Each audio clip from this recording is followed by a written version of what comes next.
Una niña de 8 años, que muchos creían que solo tenía autismo, salió de un juzgado de Valencia en silencio, con su inteligencia jurídica. Parece imposible, ¿verdad? Pero lo que ocurrió en ese juzgado español, entre miradas escépticas y pruebas ignoradas, cambió para siempre la vida de una abuela injustamente acusada, un fiscal arrogante y una niña a la que todos preferían subestimar. Antes de continuar, suscríbete al canal. Dale me gusta al vídeo y cuéntanos en los comentarios desde qué ciudad estás viendo esta historia. El aire en el juzgado de lo penal de Valencia era un monumento al tiempo, denso y quieto, con olor a papel viejo, cera para pisos y la silenciosa ansiedad de cientos de vidas que allí se habían juzgado. La luz del atardecer, habitualmente tan vibrante en las calles de la ciudad, se filtraba por los altos ventanales en rayos polvorientos, perdiendo todo su color y calidez al rozar la oscura madera de los paneles y el frío mármol del suelo. Cada crujido de una silla, cada tos contenida, resonaba en el silencio opresivo, amplificado por la solemne acústica de la sala. En el centro de toda esta gravedad, sentada en el banquillo de los acusados, estaba Isabel Torres. A sus 68 años, parecía una pequeña isla de fragilidad en un océano de intimidante formalidad. Sus manos, que habían pasado toda su vida amasando pan, cultivando un pequeño huerto y sosteniendo las manos de sus seres queridos, ahora estaban entrelazadas en su regazo, con los nudillos blancos por la tensión. Sus hombros estaban encorvados, no por el peso de la edad, sino por el peso de una acusación que ni siquiera podía comprender del todo. La vergüenza era un manto físico sobre Isabel. Sentía las miradas del jurado, del público, y peor aún, del juez, como pequeñas agujas que le perforaban la piel. Ella, que siempre se había enorgullecido de su honestidad, de una vida cimentada en la integridad y el trabajo duro, ahora estaba allí, etiquetada de ladrona. La acusaban de malversar 50.000 euros de la pequeña empresa importadora, donde había trabajado como contable durante más de 20 años antes de jubilarse. La cifra era tan absurda, tan astronómica en su mente, que parecía pertenecer a otra realidad. 50.000 euros. Nunca había visto tanto dinero en toda su vida. Su mundo se componía de facturas pagadas a tiempo, pequeños ahorros para sus nietos y el simple placer de un café con sus amigos. Esa cifra, sin embargo, la había convertido en un monstruo, una paria a los ojos de la ley y de su comunidad. Al otro lado de la sala, el fiscal Javier Lozano se movía con la seguridad de un depredador en su territorio. Era un hombre de mediana edad, con un traje impecablemente confeccionado y una expresión de seriedad profesional que no dejaba lugar a dudas. Para él, el caso era simple, casi trivial. Una empleada mayor, quizá con dificultades económicas o simplemente impulsada por la avaricia, se había aprovechado de la confianza de sus empleadores. No sentía ninguna animosidad particular hacia Isabel. Ella era solo un expediente más en su escritorio, un nombre más en una larga lista de casos por procesar y cerrar. Su trabajo consistía en presentar los hechos con claridad y lógica, construir una narrativa de culpabilidad irrefutable, y era excepcionalmente bueno en su trabajo.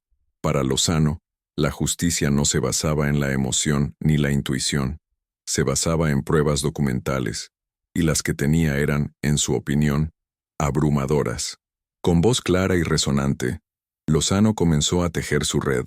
Presentó al tribunal un fajo de recibos, cada uno supuestamente firmado por Isabel, que autorizaban pagos a proveedores fantasma. Mostró extractos bancarios que trazaban un complejo rastro de pequeñas transferencias, que culminaban en una cuenta anónima. Exhibió copias de cheques cuyas firmas, según el perito calígrafo de la Fiscalía, coincidían con las de Isabel Torres. Cada documento era un ladrillo en el muro que se construía alrededor de la abuela, aislándola, encarcelándola. Lozano no era cruel, era metódico. Presentó cada prueba con deliberada calma, explicando su relevancia con una lógica fría que hacía que la culpabilidad de Isabel pareciera no solo posible sino inevitable, una conclusión matemática a una ecuación de engaño y engaño. Escondida en la última fila de la galería pública, sentada en una silla de madera incómodamente dura, estaba Elena García. A sus 8 años, Era pequeña para su edad, y sus pies apenas tocaban el suelo. Para un observador casual, habría parecido una niña aburrida, quizá llevada a la sala por falta de un lugar donde pararse. Pero Elena no se aburría. Lo asimilaba todo. Su cerebro, que el mundo insistía en etiquetar como diferente o limitado, debido a su diagnóstico de autismo, operaba de hecho con una claridad y un detalle que nadie en la sala podría haber imaginado. No solo oía el zumbido de las luces fluorescentes, notaba la frecuencia precisa de su parpadeo. No solo veía al fiscal, registraba cómo su peso se desplazaba del pie izquierdo al derecho cada 30 segundos. Un tic nervioso que traicionaba una confianza que tal vez no era del todo segura.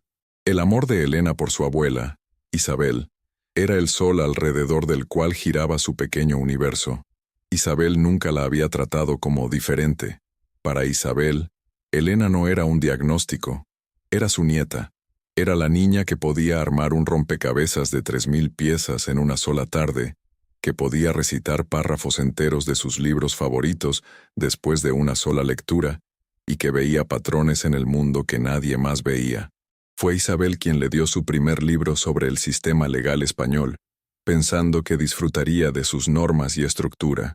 A Elena no solo le gustó, lo devoró otros después, absorbiendo conceptos de derecho procesal, análisis probatorio y lógica jurídica, con la misma facilidad con la que otros niños absorben los dibujos animados. Lo hacía no por interés académico, sino porque el mundo de su abuela era el suyo, y quería comprenderlo plenamente. Mientras Lozano continuaba su presentación, Elena analizaba cada pieza de prueba con la precisión de un microscopio forense. Observó la imagen proyectada de los recibos, y su memoria fotográfica se activó. Recordó haber visto los talonarios de recibos en el viejo escritorio de su abuela en la empresa cuando los visitaba después de la escuela. El tipo de papel, el color de la tinta, el espaciado del logotipo de la empresa. Y algo andaba mal. El logotipo en los recibos que Lozano había presentado estaba ligeramente desviado, 1 milímetro a la derecha. El color de la tinta no era el azul marino estándar de la empresa, sino un azul ligeramente más claro, del tipo que venía en los bolígrafos baratos que se podían comprar en cualquier papelería. Eran detalles minúsculos, invisibles para todos los demás, pero para Elena, gritaban falsificación. Miró la firma en los cheques. Conocía la letra de su abuela mejor que la suya. Conocía cómo la I de Isabel se curvaba a la izquierda antes de descender, cómo la T de Torres se cortaba con un trazo firme pero ascendente. La firma en la pantalla era una imitación muy buena, pero era solo eso, una imitación. Le faltaba fluidez. Había una vacilación apenas perceptible al principio de cada letra, la marca de alguien dibujando una forma en lugar de escribirla con naturalidad. Y la presión. Su abuela, debido a una artritis leve, apretaba el bolígrafo con más fuerza al final de las palabras. Aquí, la presión era uniforme. Era una danza que conocía, y esta era la coreografía de una desconocida. El fiscal pasó a lo que llamó la prueba definitiva, la falta de una coartada convincente para las fechas en que se realizaron las grandes transferencias de dinero. La señora Torres no puede dar una explicación clara de su paradero en esas tardes en particular, dijo Lozano, con su voz llenando la sala. Tardes en las que, convenientemente, estaba sola, y nadie pudo corroborarla. Ante esto, Isabel pareció encogerse aún más. Su memoria, ya nublada por la edad y el estrés, era incapaz de recordar los detalles de días comunes de meses atrás. Un murmullo recorrió la galería, el sonido de la culpa sellándose. Para todos en la sala, el caso estaba cerrado. El muro que rodeaba a Isabel estaba completo, y el aire para respirar se había esfumado. Fue en ese preciso instante que algo dentro de Elena se quebró. No fue un impulso emocional en el sentido tradicional. Fue la ruptura de una lógica fundamental. La premisa, mi abuela es inocente, era un axioma en su universo, una verdad tan fundamental como 1 + 1 = 2. Las declaraciones del fiscal habían creado una ecuación que resultó en una falsedad. Por lo tanto, la ecuación misma debía estar equivocada. Las variables estaban siendo manipuladas, Ver a su abuela derrumbarse bajo el peso de una lógica defectuosa era más de lo que podía soportar. La pasividad ya no era una opción. La observación debía dar paso a la acción. El amor, en su forma más pura y lógica, exigía intervención. Lentamente Elena se deslizó de su silla. El sonido de sus zapatitos al golpear el frío mármol fue lo primero que rompió el hechizo del discurso del fiscal. Algunas cabezas en la galería se giraron con curiosidad. Un alguacil cerca de la puerta frunció el ceño, pero al principio no hizo nada, asumiendo que la niña simplemente iba al baño. Pero Elena no se giró hacia la salida. Con la espalda recta y la barbilla en alto, cargando una pequeña mochila morada que parecía demasiado grande para ella, comenzó a caminar por el pasillo central. Caminaba con una determinación desconcertante para una niña tan pequeña, sus pasos firmes y pausados, cada uno resonando en el silencio que ahora se apoderó de la sala, un silencio de confusión y expectación. Javier Lozano se detuvo a media frase, con la boca aún entreabierta, irritado por la interrupción. El juez, un hombre mayor llamado Mateo Vargas, que había presidido esta sala durante 30 años y creía haberlo visto todo, arqueó las cejas por encima de sus gafas de lectura. Observó a la pequeña figura avanzar esperando que un padre avergonzado apareciera para rescatarla. Pero nadie apareció. Isabel, al ver a su nieta, sintió un nuevo pánico. «Elena, no», susurró, con la voz demasiado débil para ser oída. El miedo por su nieta ahora se sobreponía al suyo. No quería que Elena presenciara su humillación, y mucho menos que se viera involucrada en ella. Cuando Elena llegó a la barrera de madera que separaba al público de los asistentes a la sala, el alguacil finalmente se movió para interceptarla. «Señorita, no puede estar aquí», dijo con voz firme pero no cruel, mientras le colocaba una mano suave en el hombro. Elena no lo miró. Sus ojos estaban fijos, con una intensidad cautivadora, en el juez Vargas. No intentó esquivar al guardia. Simplemente se puso de pie y habló, y su voz, aunque infantil, era sorprendentemente clara y firme, sin el más mínimo temblor. «Se equivoca», dijo, y el sonido atravesó el aire quieto de la sala. «Su evidencia es errónea en 7 puntos distintos. Su premisa se basa en datos erróneos y un análisis superficial. Puedo demostrarlo». Una exclamación colectiva recorrió la sala. No era el llanto de un niño perdido, ni la súplica conmovida de una nieta. Era una declaración, una tesis. Javier Lozano soltó una carcajada incrédula. «Su señoría, con el debido respeto, esto es absurdo. Solicito que saquen al niño de la sala para que podamos proceder con la seria tarea de la justicia». El juez Vargas tomó su mazo, dispuesto a aceptar y restablecer el orden. Un tribunal no era lugar para fantasías infantiles. La ley era un mecanismo serio y complejo, y la escena que se desarrollaba rozaba el circo. La dignidad del proceso debía mantenerse a toda costa. Pero algo lo detuvo. Quizás fue la absoluta seriedad en el rostro de la niña. No había malicia ni buscaba llamar la atención. Solo una convicción inquebrantable. O quizás fue la mirada de terror absoluto en el rostro de la abuela.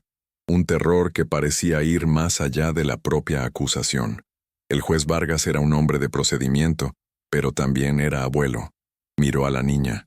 La miró de verdad por primera vez y vio una inteligencia fría y concentrada que no esperaba. En contra de su buen juicio, en contra de décadas de protocolo, se plantó la semilla de la curiosidad.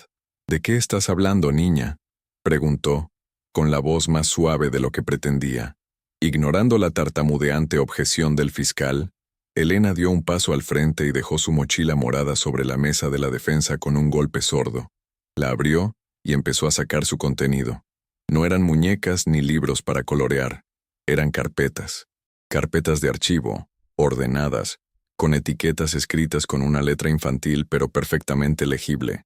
Punto 1. La procedencia del papel de los recibos. Empezó Elena, con la voz cada vez más firme. La empresa importadora utiliza papel reciclado de 80 gramos de la marca Natura.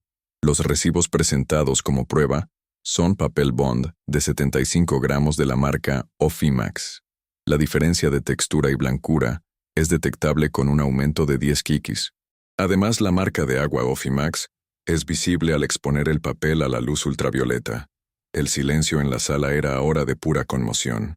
Javier Lozano se quedó boquiabierto, con la objeción a punto de expirar. ¿Cómo demonios sabía un niño de 8 años los nombres de las marcas de papel y sus gramajes? Elena continuó, abriendo una de sus carpetas para revelar 2 hojas de papel una junto a la otra. Un original que había guardado de una visita anterior y una foto de alta resolución que había tomado de la proyección del fiscal. Punto 2. La tinta, dijo, señalando las hojas. La tinta que utiliza la empresa para sus sellos e impresiones oficiales es el azul cobalto 2027C de Pantone. La tinta de los recibos falsos tiene una base de pigmento diferente, que refleja la luz de forma irregular, lo que indica una mezcla de menor calidad. Esta inconsistencia es la que provoca la ligera borrosidad en el borde del logotipo, que está desplazado 1,2 milímetros hacia la derecha. El juez Vargas se quedó boquiabierto. Ya no estaba viendo a una niña. Estaba viendo a un perito forense en miniatura. La precisión de los detalles era asombrosa. Eran cosas que los peritos de la fiscalía, quizá por exceso de trabajo o porque consideraban el caso demasiado simple, habían pasado por alto por completo. Se inclinó hacia adelante. Su escepticismo se desvaneció y fue reemplazado por una fascinación aturdida. Le hizo una seña al alguacil, un gesto sutil para que se hiciera a un lado y permitiera a la niña continuar su discurso. Se había roto el orden y el protocolo, pero algo mucho más interesante estaba sucediendo allí. Elena procedió al análisis grafológico.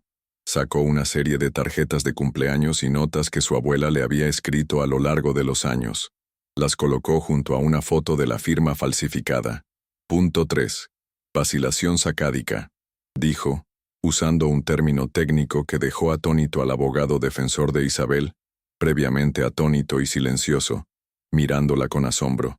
Las firmas auténticas de mi abuela muestran un flujo continuo, un movimiento balístico aprendido a lo largo de 60 años.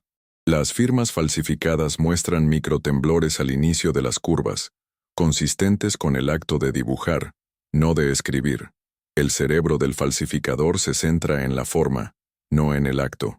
Los forenses de la fiscalía deberían haber detectado esto si hubieran utilizado un perfil de velocidad de trazo. La sala se había transformado. La atmósfera solemne del juicio había dado paso a una conferencia cautivadora, pronunciada por la fuente más inesperada. Los miembros del jurado se inclinaban hacia adelante. Los periodistas en la galería garabateaban furiosamente en sus cuadernos. Javier Lozano estaba pálido, hojeando sus propios informes periciales, buscando las fallas que esta chica señalaba con brutal claridad. Elena, sin embargo, parecía ajena a todo el drama que estaba causando. No estaba presumiendo. Simplemente estaba enmendando un error. Estaba restaurando el orden lógico de su universo, y la inocencia de su abuela era la piedra angular de ese orden. Hizo una pausa, respiró hondo, y miró directamente al juez. Y ahora, el punto 4. La coartada.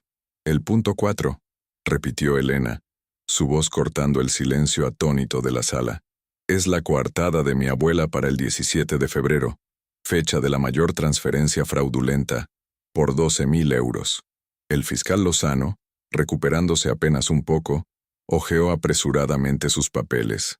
Señoría, ese día, la acusada afirmó no recordar sus actividades específicas, lo cual es conveniente.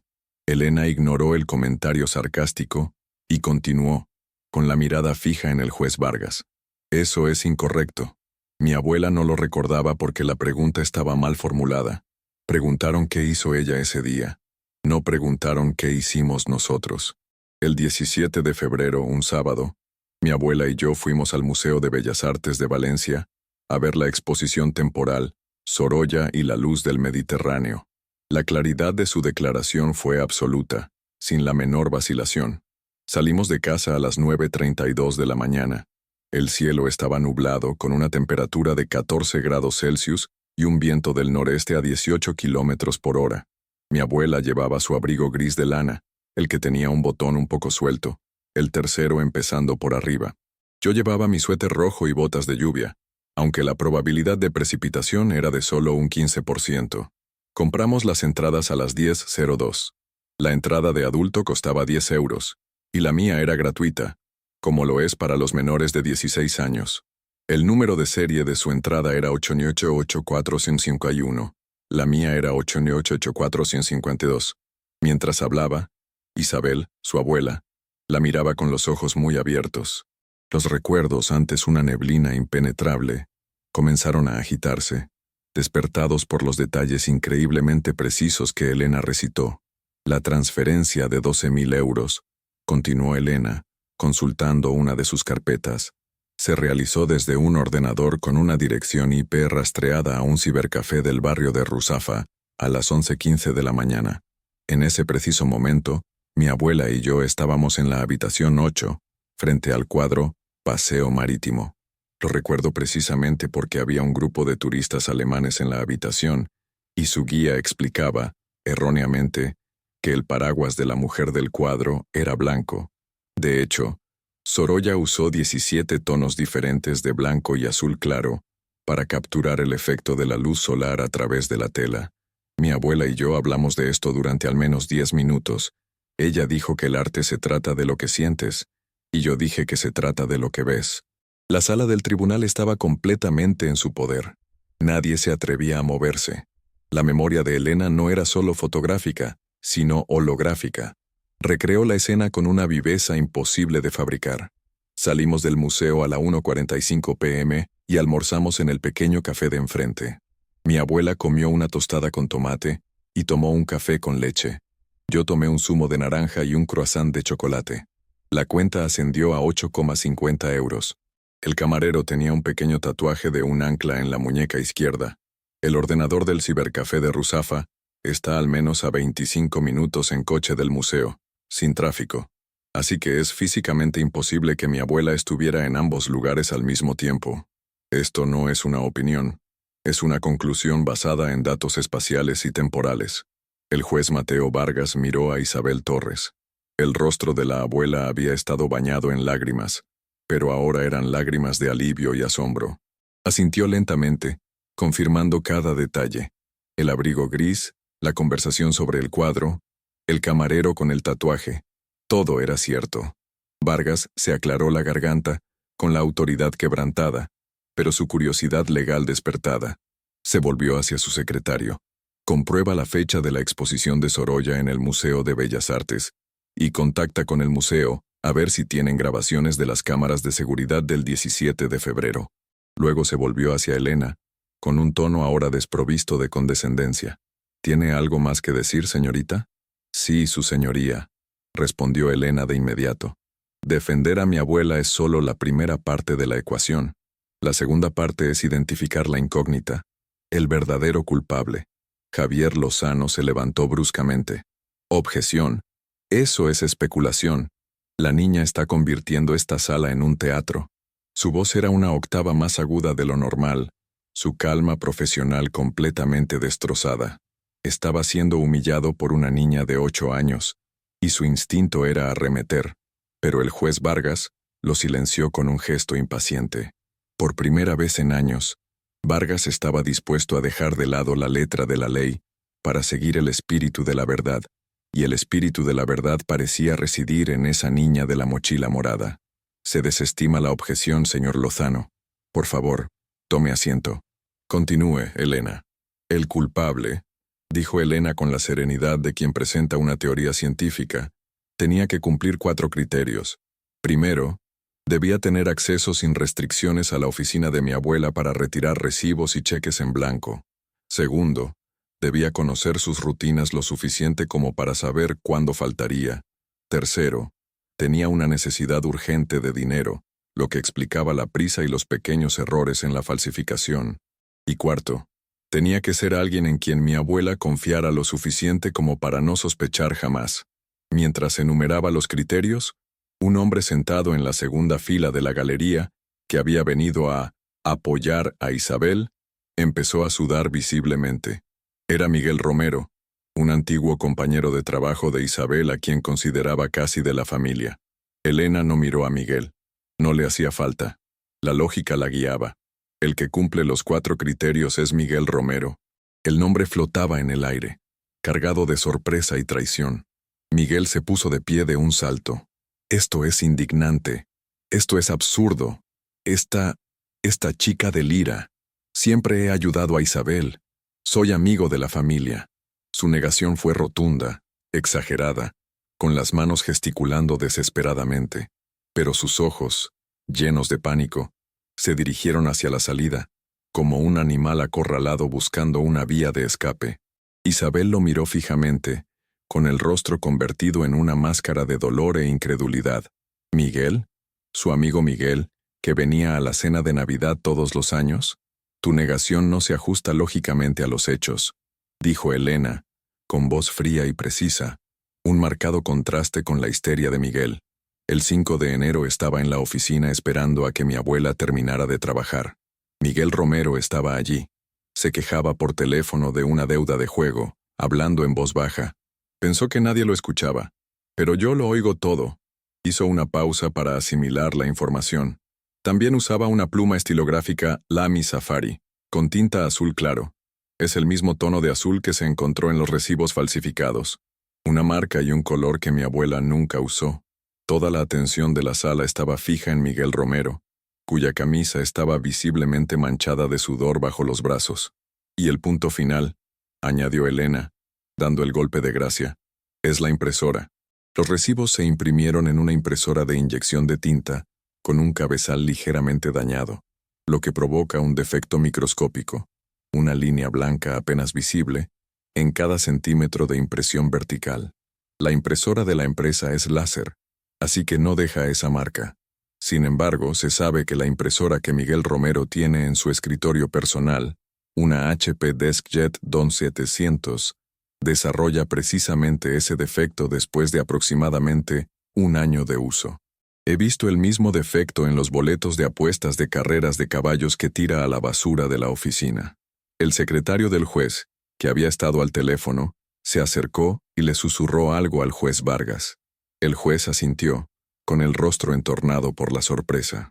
La exposición de Sorolla ha sido confirmada para las fechas que mencionó, anunció a la sala, y el museo está buscando las imágenes de la cámara. Luego se volvió hacia Miguel Romero, con voz ahora firme. Señor Romero, le pido que suba al estrado. Le entrego mi teléfono al secretario del tribunal. Quiero que haga una búsqueda de imágenes del modelo de impresora que mencionó la chica, centrándose en ejemplos de fallos de impresión. El mundo de Miguel Romero se desmoronaba en tiempo real, desmantelado por la memoria impecable de una chica en la que probablemente nunca se había fijado. El abogado defensor de Isabel, un hombre llamado David Benavent, observaba todo esto como en un sueño. Lo habían contratado para ofrecer una defensa modesta, quizá para conseguir una reducción de la pena para su cliente, en quien él mismo no creía del todo. En sus 20 años de carrera, nunca había visto nada igual. Un niño de 8 años acababa de dirigir una defensa y acusación más brillante que cualquier otra que hubiera preparado jamás. Sintió una mezcla de humillación profesional y pura admiración. Miró a Elena, que ahora guardaba tranquilamente sus archivos en su mochila morada, con el trabajo terminado, como si acabara de resolver un problema de matemáticas particularmente interesante. Javier Lozano, el fiscal, sintió que el suelo cedía bajo sus pies. Su caso, cuidadosamente construido, era un castillo de naipes, y un niño lo había destrozado con un solo aliento de pura lógica. Observó los informes forenses sobre su escritorio, avergonzado. Las inconsistencias estaban ahí, ocultas en los detalles, pero su equipo las había ignorado, asumiendo la culpabilidad de la abuela solitaria. Habían optado por el camino más fácil, y esa pereza intelectual ahora se exponía de la forma más pública y humillante posible. No sentía rabia hacia Elena. Sentía una admiración aterradora. Ella no solo había demostrado la inocencia de su abuela, había demostrado que su sistema era defectuoso. La transformación en la sala fue total. La rígida formalidad se había disuelto en un drama humano crudo e impredecible. El jurado, antes soñoliento e impasible, ahora permanecía en el borde de sus asientos, intercambiando miradas de asombro. La verdad había sido arrancada de su escondite no por abogados astutos ni complejos procedimientos legales, sino por el amor de una nieta y la naturaleza de su cerebro único. Elena había usado lo que muchos llamaban su discapacidad como arma de claridad, un bisturí para diseccionar la mentira y exponer la cruda verdad que acechaba bajo ella. Miguel Romero, ahora en el estrado, tartamudeó bajo el interrogatorio del juez Vargas. Sus negaciones fueron débiles, sus explicaciones contradictorias. Ante la precisión de los detalles de Elena, su fachada se derrumbó por completo. Confesó. La deuda de juego era real, la desesperación también. Nunca pensó que lo descubrirían. Había subestimado a Isabel y, lo más fatal de todo, había ignorado por completo a la nieta silenciosa, que lo veía y registraba todo, la pequeña guardiana de un universo que ni siquiera podía comprender. El juez Vargas golpeó su mazo, pero el sonido esta vez fue diferente. No era un sonido de orden, sino de firmeza. Este tribunal absuelve a Isabel Torres de todos los cargos. El caso en su contra queda cerrado. Hizo una pausa, mirando a Miguel con desprecio. En cuanto al señor Romero, está detenido por perjurio y bajo sospecha de fraude y falsificación. Se iniciará una investigación completa de inmediato. Las palabras eran formales, pero la sensación en la sala era de una catarsis abrumadora. La justicia, que se había extraviado, había vuelto a su cauce gracias a la brújula moral más improbable. Isabel corrió, o mejor dicho, se tambaleó, hacia Elena. No dijo nada.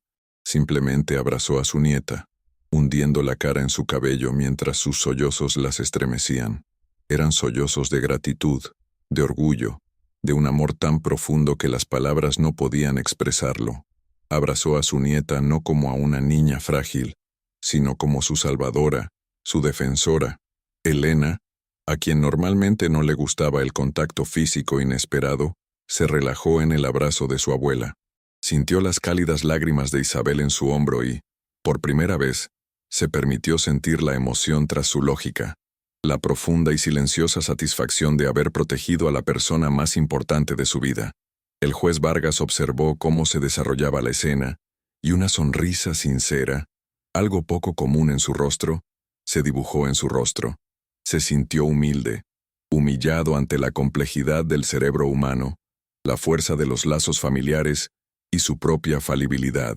Ese día en su sala no sería recordado por una cuestión técnica de derecho, sino por la demostración visceral de que la verdad no pertenece a los sabios ni a los poderosos. Pertenece a quienes la buscan con un corazón puro y una mente clara, sin importar su edad o condición. Elena García le había enseñado a él, un juez veterano, más sobre justicia en una hora que la Facultad de Derecho en 5 años. Javier Lozano se acercó a Elena e Isabel. Parecía un hombre 10 años mayor. No había arrogancia en su postura, solo un profundo cansancio y un respeto recién adquirido. Elena, dijo en voz baja y sincera, te pido disculpas, a ti y a tu abuela. Me equivoqué. Eres una joven extraordinaria. Extendió la mano, no para un apretón formal, sino como un gesto de paz, de rendición. Elena miró su mano, y luego su rostro. No sonrió, solo asintió. Un pequeño y serio gesto de asentimiento. Era una aceptación, una absolución, en sus propios términos. Al salir del juzgado, la luz de la tarde se veía diferente. Ya no era pálida ni apagada, sino vibrante y llena de promesas. Los periodistas los rodeaban, con flashes encendidos y micrófonos dirigidos hacia ellos. Pero Elena no los vio. Llevaba la mano de su abuela, una mano que ahora temblaba no de miedo sino de alivio. El mundo que la rodeaba había cambiado para siempre la percepción que tenía de ella. Ya no era la niña rara o autista, era la niña que había defendido a su abuela. Pero para Elena, nada había cambiado realmente. Había hecho lo necesario. La ecuación estaba resuelta.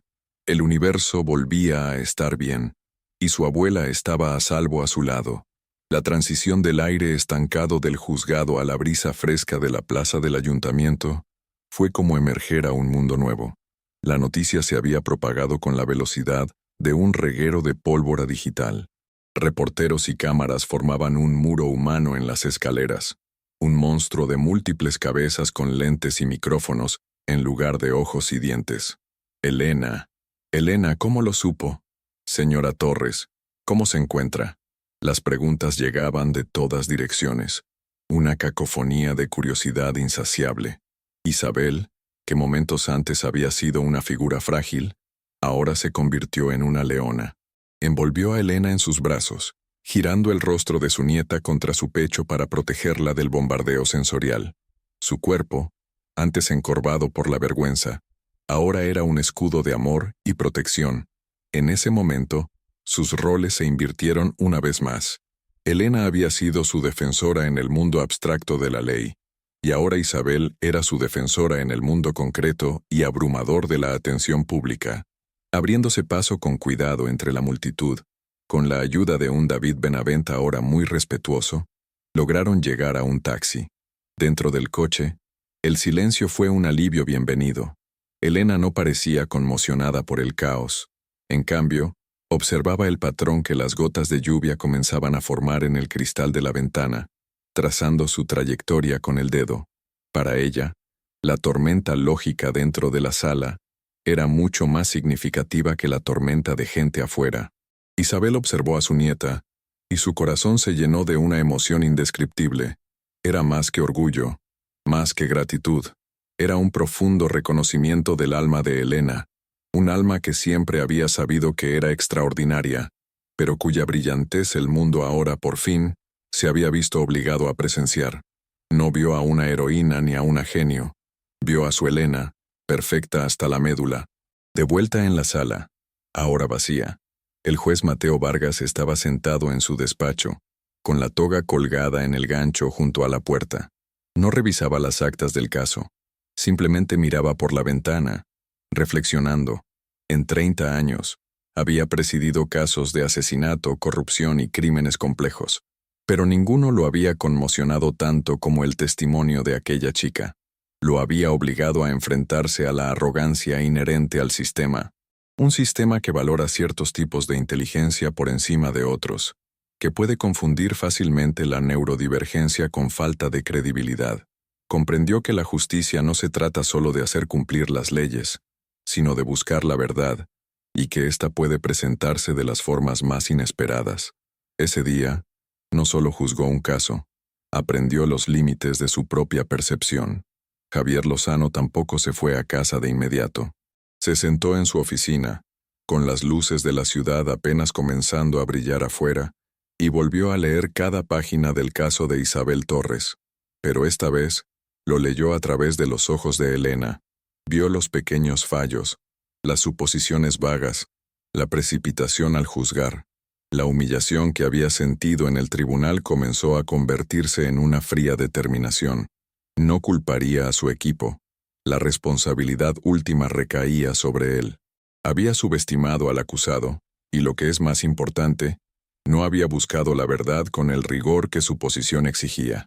Ese caso se convertiría en una leyenda en su carrera, no como una derrota, sino como su lección más importante, que toda voz, por pequeña o diferente que sea, merece ser escuchada, porque puede ser la única que dice la verdad. El viaje a casa fue silencioso. El taxista, tras reconocer a sus pasajeros por las noticias que ya sonaban en la radio, condujo con una reverencia inusual. Isabel tomó la mano de Elena, sintiendo la calidez y la firmeza de su pequeña mano en la suya.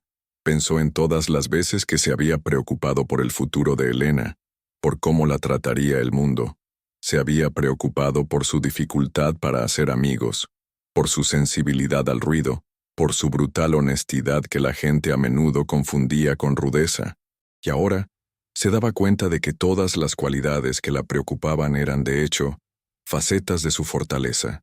Su honestidad era su arma contra las mentiras. Su sensibilidad al detalle era la lente que veía la verdad. Su enfoque singular era el escudo que la protegía. Al llegar a su pequeño apartamento en el barrio de Benimaclet, la normalidad del lugar les resultó reconfortante. Las plantas de Isabel en el balcón, los libros de Elena apilados junto al sofá, el olor familiar de casa. Ya no sentían la vergüenza ni el miedo. Elena fue directa a su habitación y regresó con una pequeña caja. La abrió y sacó una geoda de ágata que llevaba semanas puliendo. La puso en la mano de su abuela. Tiene cristales de cuarzo dentro, dijo. Por fuera parece una piedra normal, pero en el interior reside su valor. Como tú. Isabel rodeó la piedra con la mano, sintiendo su superficie lisa y su peso. Era el poema más hermoso que jamás había escuchado. Esa noche las noticias contaron la historia de Elena. La llamaron la prodigio de Valencia, la pequeña abogada, usando etiquetas fáciles para intentar categorizar lo incomprensible. Pero no entendieron la idea. El genio de Elena no surgió de la nada. Se nutrió en un ambiente de aceptación incondicional. Se nutrió del amor de una abuela que nunca intentó arreglarla, sino que le dio los libros que quería. Escuchó sus largos monólogos sobre estándares y simplemente la amó por quien era. El superpoder de Elena no era solo su cerebro, era la sinergia entre su cerebro y el corazón de su abuela. El mundo pudo haber visto a una niña autista defendiendo a su abuela, pero lo que realmente sucedió fue más simple y a la vez más profundo. Fue una nieta defendiendo a su persona favorita. Fue el amor manifestándose de la manera más lógica posible. Elena no se consideraba una heroína. Simplemente identificó un problema, una injusticia que amenazaba su refugio, y usó las herramientas a su disposición para resolverlo. Para ella, era tan natural como respirar. Fue la aplicación práctica de su amor, una demostración de que el cuidado y la protección pueden adoptar muchas formas, incluyendo una argumentación forense impecable. Más tarde, mientras Isabel preparaba chocolate caliente, su bebida favorita, Elena estaba sentada a la mesa de la cocina, dibujando intrincados patrones en un cuaderno. Ya había seguido adelante, su mente explorando nuevas geometrías y simetrías. El drama judicial ya era cosa del pasado, un problema resuelto y archivado en su vasta memoria. Isabel puso la taza frente a ella y la contempló un momento. En ese silencio reconfortante, en esa apacible intimidad, yacía la verdadera victoria. No era la absolución del juez ni la admiración del público. Era esto. Era poder sentarse en su propia cocina, en paz, con la persona que más amaba en el mundo, sabiendo que estaban a salvo. La historia de Elena e Isabel resonó por toda Valencia y España, no solo como una curiosidad legal, sino como una parábola moderna. Recordó a todos que, en un mundo que a menudo valora el conformismo y las apariencias, la mayor fortaleza reside en lo diferente. Recordó a todos que la verdad no necesita ser gritada para ser escuchada, y que la compasión y la lógica no son opuestas, sino dos caras de la misma moneda. Y sobre todo, demostró que el amor incondicional es una especie de genio por derecho propio, capaz de brindar la claridad para ver a través del engaño y el coraje para enfrentar al mundo entero, armado solo con la verdad, una mochila morada y un corazón que se niega a ver agraviado a quien ama. No buscaba un escenario, solo la seguridad de su abuela, y con una mochila morada y la impecable lógica del amor, la chica que el mundo no podía ver se convirtió en la única voz que importaba. A veces creemos que la verdad se encuentra en argumentos complejos y voces poderosas. Pero esta historia nos recuerda que la justicia, como la luz del sol de Valencia que se filtra en los edificios más antiguos, puede brillar desde la fuente más inesperada, y que una mente que ve el mundo de otra manera, impulsada por el amor, tiene el poder de desentrañar mentiras que los demás no pueden ver. Si esta historia de Elena y su abuela Isabel te ha devuelto la fe en la verdad, escribe la palabra verdad en los comentarios. Celebremos juntos cada voz que se atreve a hablar. Y si crees que los héroes más valientes son aquellos a quienes nadie espera, suscríbete al canal para no perderte ninguna historia. Porque a veces, la mejor defensa de la historia no la hace un gran abogado, sino una niña de 8 años que simplemente amaba demasiado a su abuela como para callar.